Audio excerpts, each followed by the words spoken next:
So this is one thing that you've got to do with your money. I see a lot of people making a big mistake by not doing this. And a lot of you work hard for money, but the question is, does money work hard for you? Is it being able to grow and replace the amount of money that you're making right now? And for a lot of people, the answer is no. And if it's no for you, you need to listen to this and why this is so important. The first one is having financial security. There's going to be times where you need emergency funds. How many times have you been saving up money and then that roof collapses or your car breaks down and you have to use those emergency funds to be able to fix things? Or maybe you're in a job and you're in a really cushy job and then suddenly you lose your job, and that is actually not very secure. Financial security is having enough money for you to be able to live for a certain amount of time. And for some of you, it's 3 months, some of you 6 months, some of you a year. But the key to this is to make sure that you are always doing something where you're creating that financial security for you. So I would recommend, whenever you get paid, you tax yourself first and you pay yourself. So the money comes in, as soon as it hits your account, it goes out into another account. That becomes your financial security. So if you just do 10% of that every single month, watch what happens at the end of the year. You will have a cushion, you will have a net for your financial security. So if anything happens in your life, you have cushion to be able to ride you through the storm. The second thing is you got to do this in order to start achieving your financial goals. Maybe you want to buy a house. Maybe you want to buy a car. Maybe you want to retire early. Maybe you want to use this money to buy something. But the issue is that a lot of people, they are just making ends meet. They make money, they spend money. They make more money, they spend more money. And it doesn't matter actually how much money you make, you actually just end up spending it all. So even if I know people who make 100,000 and still broke at the end of the month. You got to make sure that whatever you're doing, make sure that you are always creating these goals and have these goals set. So you might have a goal to go and buy a watch or buy a car or buy a home. Now, it doesn't matter what it is, but even if you don't want a watch, you want to pretend that you're saving up for that, because then you're putting money aside and you create the habit of putting money aside. The problem with most people, the money comes in, they spend all of it, right? So this is why it's so important to really make sure that you're focusing on putting the money in the right place. The third reason why you have to learn to multiply your money is to protect yourself against inflation. When it comes to things that happen in life, things get more expensive. That means when things are getting more expensive, money gets less valuable. So if you have £1 million in the bank 20 years ago, it's worth less than what it is today because everything else is more expensive. So what's happening by investing, by multiplying your money, you are creating inflation protection. And this is one of the most powerful things you want to think about, because a lot of people don't think about it. They go, I'm just gonna keep the money in the bank, but the money's not growing. In fact, your money is slowly being eroded by the inflation that happens. And I gotta tell you, I've seen so many people who hold on to money, but if they'd have put that money into something like a blockchain, if they put that something into a real estate, they put that something into like the old school Rolexes that you could buy, but now a lot of the watch prices have gone up in value, or even classic cars or older models. If you know what things to buy, this is why it's so important to understand the language of wealth. And when you understand this, you start to see all these different opportunities. The key to everything that we do, especially with our money, is we look at the ROI, the return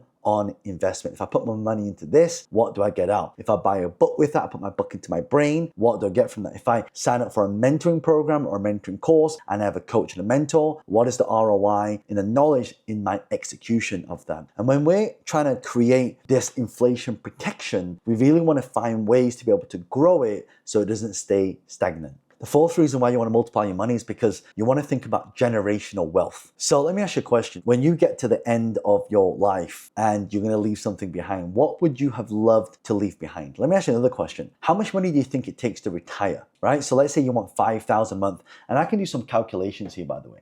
I'm going to take my calculator. Let's say you want to save $5,000 per month. That means in a year, you need $60,000. So that means the average life expectancy is, let's say it's 85 years old. And then from 85, let's say we can live to 100. So that means you've got 15 years of that, which is around $1 million that you need. That's not including inflation, it's probably double that. So that's why we want to create something of generational wealth that we can leave behind. And it's not just about leaving houses behind. It's not just leaving property and assets and watches and cars. Actually leaving behind a business model which is recurring can really help future generations. So let's say you have a business that creates recurring income. It could be a membership site. It could be some kind of product or service that is paid on a recurring basis. But the key is this, it takes the effort to sell it once, but you charge your customers over and over and over again. And we can leave that for the next generation because they can keep building upon that. So when they leave it for the next generation, it's built again. So you want to keep growing and growing and growing and growing and growing. That's what we call economies of scale. The sixth way is to look at philanthropy work. You can do philanthropy work with charities, or you can actually have your own cause. You know how good it is? The one thing feeling more than making money is actually giving it. Do you know how good it feels to just write a check for somebody and make their problems go away? Do you know how good it feels to just write someone a check and you can see this school that now houses a lot of kids that are learning some of these things you guys are learning now? It's amazing. And it doesn't matter if it be a big cause or a small cause, but what could you create that can really help the next generation? And that's what you want to think about. What cause do you really believe in? Maybe some of you say, well, you know what, John, I really want to create a school. I want to create education for people. And this is some of the things you want to think about. If you're able to create education for people, guess what? You can now give back and you can make exponential growth by simply creating impact. It's not just about having money, but it's also making impact. The more impact you make, the bigger the contribution you make. And they say that the size of the problem that you solve and the amount of people that you help is in that proportion to having the money in your account. So if you help a lot of people, you have a lot of money in your account. If you don't have that many people, you don't have much money in your account. So the key is to help more people and make bigger impact. The seventh thing is having freedom and flexibility. So freedom and flexibility, why is that so important? There are maybe some things that you want to do in life that you still haven't pursued yet, that you still haven't done. And I can tell you, like for me, I've always wanted to do skydiving, but I just, even with my work, I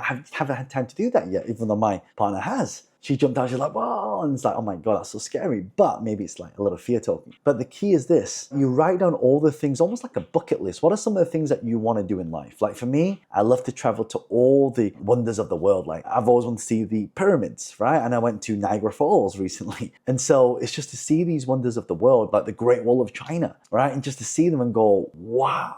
Is this real? Sometimes you want to take that freedom and flexibility to visit the places you've always wanted to visit, to do the things you've always wanted to do, to maybe pursue that passion that you've always wanted to create. And I see a lot of people, they just go through life. Some people don't even fly out of their own country until they're like 50. You know, you want to start exploring early. Why? Because the earlier you start doing things, the more experience you curate, the more experience you start to learn about. And that's why I think it's so important for all of you right now to really start living your passion. Start doing the things that you were born to do. Start doing the things that you know instinctively inside that you want to do. What is your desire? What are you going towards? And sometimes it's a case of just dropping everything and just doing it. Number 8 is stress reduction. As I mentioned, a lot of people, if you have 100,000 in the bank right now in your savings, you will make very different decisions. Your anxiety will be so much like that. But the problem is a lot of people, they can't live for the next 30 days if they were to lose their job or lose their income. So actually just try this out. Just go for 10,000 in your account. And then just go for 100,000 you can,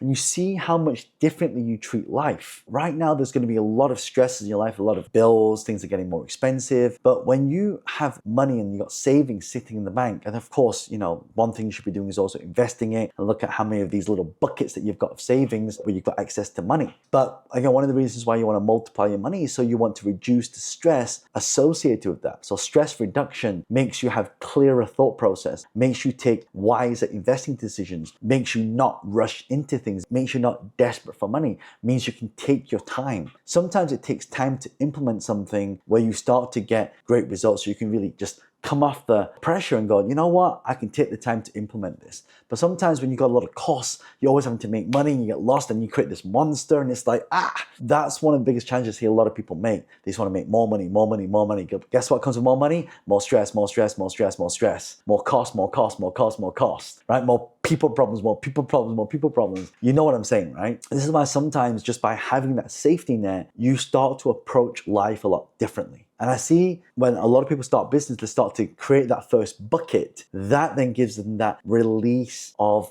anxiety. They don't feel like anxiety anymore. They don't feel like stress anymore. And you can feel a very much calmer energy. Number 9 is economic contribution. So for example, you might take that money that you've multiplied to start a job, which means you then create a business, which means then you can create more jobs. See how powerful that is? You can contribute to the economy. You can give back to the economy. You can pay higher taxes. There's all these different things that as you do this, by multiplying money, you're able to create more. And I see, again, a lot of people, they will say to me, John, I'm not quite sure about this. I'm not sure how this works. But honestly, if you keep it very, very simple, it's like the more money you make, the more money you can give back. The more money you make, the bigger the bucket you can give back, the more you can pay, right? The more you can contribute, the more philanthropy what you can do. Just listen, the more you have, you start to live in the world of abundance. When you live in a world of abundance, there is plenty for everybody. And that's why I want you to start thinking about multiplying this money. And the last one, which is really, really important. By the way, if you know anybody who is struggling with, first of all, making money, and then number two, multiplying it, forward this video to them, please. I really want them to learn this stuff. And if you love this content, hit the subscribe button and check out the video I'm about to link after this. And if you've got any comments, leave a question below as well. The last one is making sure that you have personal growth satisfaction. By having money, you have investment in this. And again, as I said at the start, what's the best investment you can make? Your best investment you can make is in yourself. Warren Buffett said this, right? One of the richest men in the world. You've heard me say this a lot of times, is that even myself, even till today, I still invest in programs. So this is a